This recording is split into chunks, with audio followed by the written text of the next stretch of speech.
Hello po, magandang tanghali para sa inyong lahat and welcome po sa ating Midday Boost program. Ngayon pong araw ng Monday, isang panibagong araw, panibagong week na kung saan alam natin kahit na maraming mga challenges, sigurado na meron ring mga panibagong tagumpay.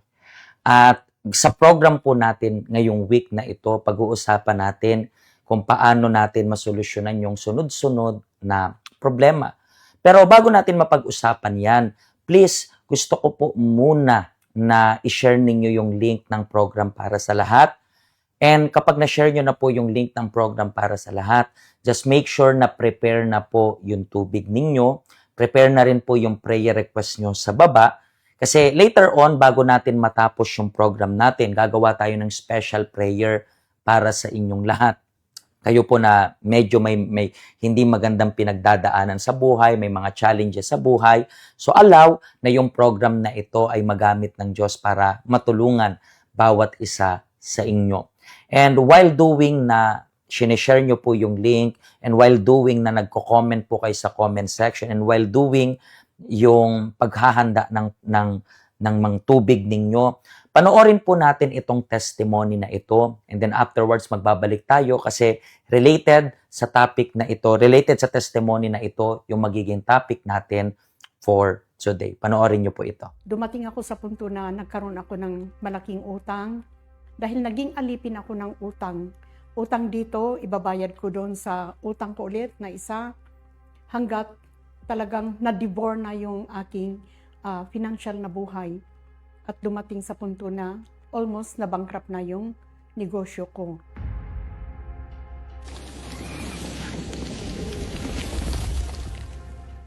Ako po si Wilma Raceles. Dati ang buhay ko ay sobrang miserable. Nagkaroon ako ng problema na wala akong alam kung paano kong mababayaran yung mga utang na ito. Dumating pa yung point na ako'y nagsisinungaling at tinataguan ko sila. Hindi ko alam kung saan ako kukuha ng pambayad sa kanila. And sa mga pagkain namin, hindi ko alam kung saan ako kukuha. So, nandun lang ako nagkukulong, umiinom ng alak. Matindi yung pinagdaanan ko. Dumating yung time na na-depress ako and naisip ko na hitilin na lang yung buhay ko, mag-suicide kasi wala na akong alam na solusyon talaga. So, yun yung nag-ano sa isip ko na ito yung parang best na solusyon sa akin para pag namatay na ako, wala na yung mga problema na ito na pinagdadaanan ko, wala na itong mga matinding sitwasyon na kahirapan na pinagdadaanan ko. Nagkaroon ako ng addiction dahil sa matinding problema ko na ito.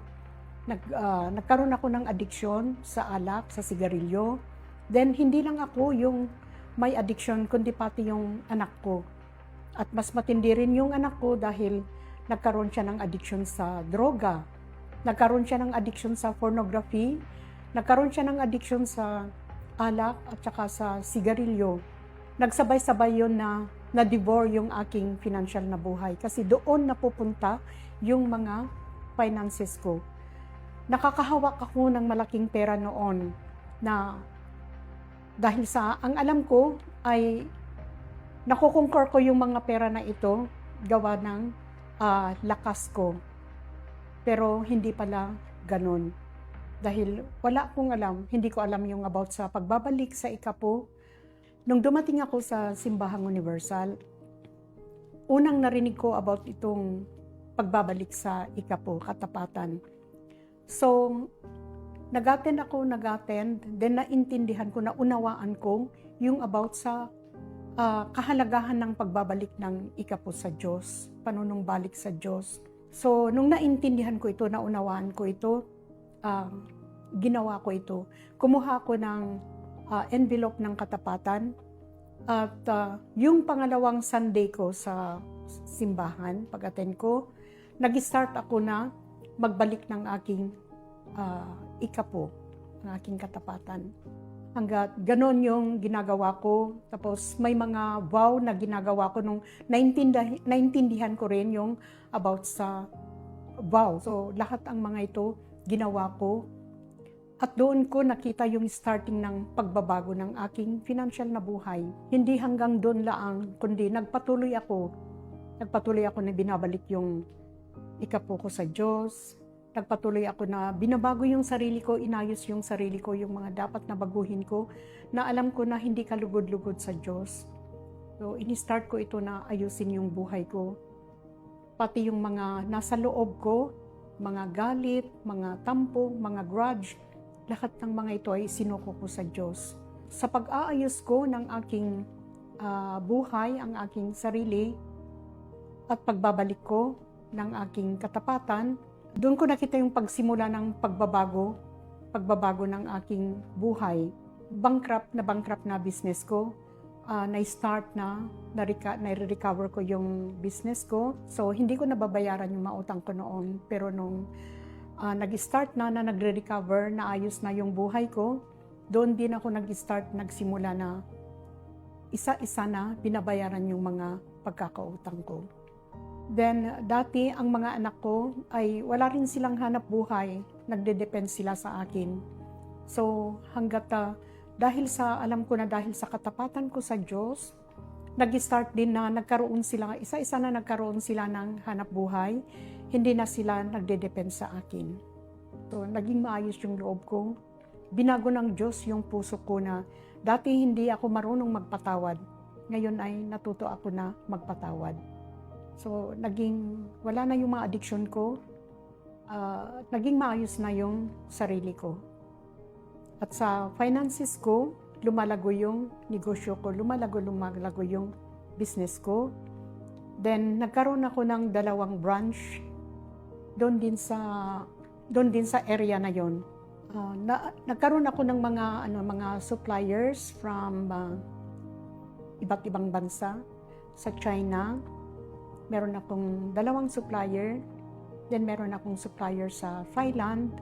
Then, meron akong nagkaroon ako ng supplier sa Taiwan. Then, since that time na naging tapat ako sa Diyos at nanumbalik ako sa Diyos, nakita ko yung maayos na relationship namin sa family. Then ngayon, si Wilma Raceles ngayon ay masaya, may kapayapaan, at lahat yung pangangailangan namin ay naipoprovide dahil kasama ko ang Diyos.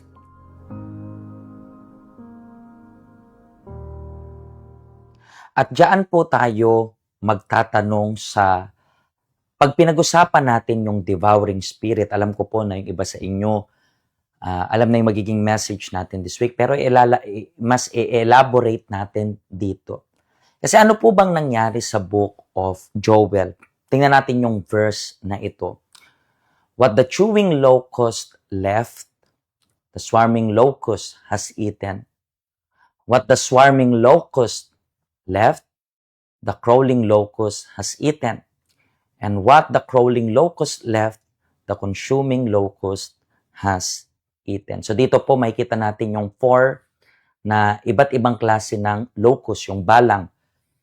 1, 2, 3, tapos 4. 4 na klase. And dito po makikita ninyo kung paano yung eksena. Yung kinain ng chewing locust may natira, pero kinain naman yun ng swarming locust. Yung kinain naman ng swarming locust na may natira, kinain naman ng crawling locust.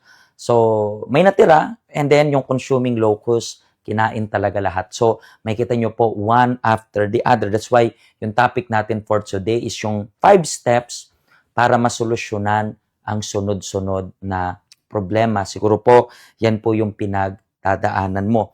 And lagi nga po naming sinasabi na bawat isa po sa inyo, mas maganda na mabasa nyo po yung Book of Joel para at least familiar na po kayo sa magiging story ni Joel and kung paano tayo makaka-relate sa story ni Joel. And speaking about yung story ni Joel, and tingnan nyo po ito kung paano nasolusyonan yung problema. At ngayon rin po yung first step. Sa Joel chapter 1, verse 1 to 2, nakasulat dyan. The word of the Lord that came to Joel, hear this, you elders, and give ear, all you inhabitants of the land. Has anything like this happened in your days or even in the days of your father? So, makita nyo po na yung unang solution dito. Si Joel, gumawa siya ng tanong. And all of us, kailangan rin pong i-evaluate yung sarili natin. Kasi kung meron kang sunod-sunod na problema, kailangan nyo pong i-check kung saan yung pinanggagalingan. That's the reason why ang first step, kung makikita nyo po yung last highlighted verse yan, has anything like this happen in your days or even in the days of your father? So, meron pong question dyan. And for you to solve yung problema na sunod-sunod, lagi nyo rin pong tandaan, find the root cause of the problem. So, hanapin daw yung pinakaugat ng problema. At yan po yung step number 1. Kung bibigyan ko nga po kayo ng assignment this week, ang assignment ko is ganito. I-identify nyo, yes, yung problema. Mas madaling i-identify yung problema kasi nakikita natin, visible masyado yung problema. Pero I want you to identify naman, hindi yung problema lang. Maganda, you are going to write yung problema, but at the same time, sa tabi, you are going to find out yung root cause ng problema. Sa paanong paraan? Magukay ka po. Kung gaano kalaki yung problema, minsan mas malalim yung ugat. Maybe sa pag-uugali mo, maybe kung paano ka mag-behave, maybe kung paano mo gawin kung ano-ano yung mga bagay-bagay. So, lahat ng yan is kailangan nyo pong i-identify sa sarili ninyo. Kung gusto nyo talagang ma-solve once and for all yung problema, ang dapat nyong gawin, una, hanapin nyo po yung ugat. Hanapin ninyo. Huwag po kayong, hindi pastor, nakaka-stress. No. Hanapin ninyo yung root cause ng problema. I-identify nyo yung problema at sa tabi, magkukay kayo ng pinakaugat ng problema. Yan po yung step number 1 kung gusto ninyong ma-solve yung sunod-sunod na problema. Okay?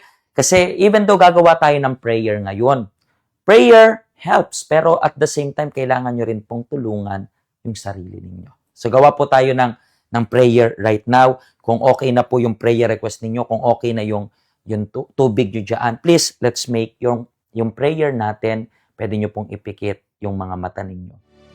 Panginoong Diyos, sa pangalan ni Jesus, nandito kami ngayon and we are in a faith na alam namin, tutulungan mo kaming ma-solve yung problem. Pero matutulungan mo lang kami na ma-solve yung problem kung kami mismo ang hahanap ng pinakaugat. Ang problema kasi sa tao is parang ayaw pag-isipang maigi. Ayaw pag-isipang mabuti. Yung problema, laging sinasabi gustong ma-solve yung problema. Pero masosolve lang talaga once and for all yung problema pag bubunutin namin yung ugat. Pero once na hindi mabubunot yung ugat, pwedeng masolve yung problem. Pero dahil hindi na uproot, hindi na bunot yung ugat, magtutuloy-tuloy yung problem. Kaya nga, Panginoong Diyos, hinihiling ko ngayon sa taong ito na matulungan mo siya. Matulungan mo siya in a way na anuman yung pinagdadaanan niya sa buhay.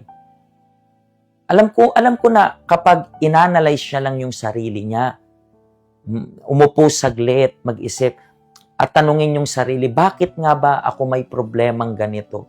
Bakit nga ba ako baon sa utang? Bakit kapag hinukay niya yung lupa, madidiscover niya na kung ano yung pinaka-problem talaga. So, Panginoong Diyos, speak to them para ma-discover nila yung problema and upon discovering yung problem, pwede nilang ma-eliminate yung pinakaugat so hindi natutubo ng problema.